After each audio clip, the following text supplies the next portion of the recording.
किसी गांव में एक किसान रहता था। उसके 2 बेटे और एक बेटी थी, मोहन, मदन और श्यामा।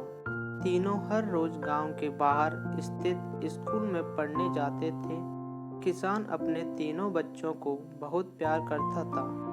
उसका सपना था कि उसके तीनों बच्चे पढ़ लिख कर अच्छे और बड़े आदमी बने। तीनों बच्चों को नारियल के लड्डू बहुत पसंद थे, इसीलिए माँ ने घर पर ही नारियल के स्वादिष्ट लड्डू बनाकर रख दिए थे और रोज स्कूल जाते समय उन्हें एक एक लड्डू दिया करती थी।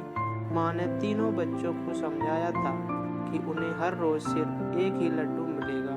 एक से ज्यादा लड्डू रोज खाना सेहत के लिए हानिकारक हो सकता है।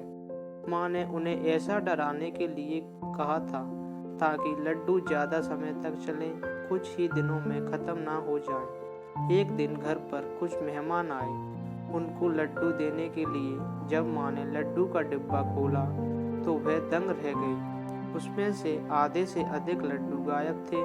माँ तुरंत समझ गई कि उसके बच्चे लड्डू चोरी करके खा रहे हैं। माँ ने यह बात किसान को बताई। किसान को यह बात सुनकर बहुत दुख हुआ। वह इतनी मेहनत करके अपने बच्चों को पढ़ा लिखा रहा था। उसके बच्चे यदि चोरी जैसा गलत काम करना सीख रहे हैं तो उसके लिए बड़े शर्म और दुख की बात थी। किसान के लिए यह पता लगाना बहुत मुश्किल था कि उसका कौन सा बच्चा लड्डू चोरी करके खा रहा है। फिर अचानक किसान को एक तरकीब सूझी। उसने अपनी पत्नी को समझाया कि नारियल के लड्डू में नीम के पत्ते का रस मिला दे। किसान की पत्नी को यह तरकीब अच्छी लगी और उसने ऐसा ही किया। दोपहर के बाद जब तीनों बच्चे स्कूल से लौटकर घर आए तो माँ उन्हें खाना देकर गाय को चारा डालने के लिए घर से बाहर चली गई। कुछ ही समय बाद किसान का दूसरा बेटा यानी मदन घर के मुख्य द्वार पर आया। उसने दरवाजे पर ही सब खाया पिया उलट दिया।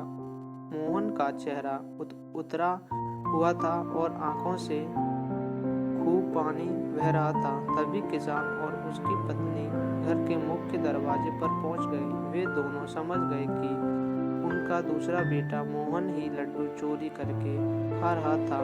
माँ ने पानी से मोहन मुंह साफ कराया और उसे घर के अंदर ले गई। किसान ने बड़े बेटे मोहन और छोटी बेटी श्यामा को मदन की करतूत बताई। उन्होंने भी पिता को बताया कि मदन हर रोज स्कूल के रास्ते में पड़ने वाले बगीचे से फल चुराकर खाता है। यह जानकर किसान और उसकी पत्नी को और दुख हुआ।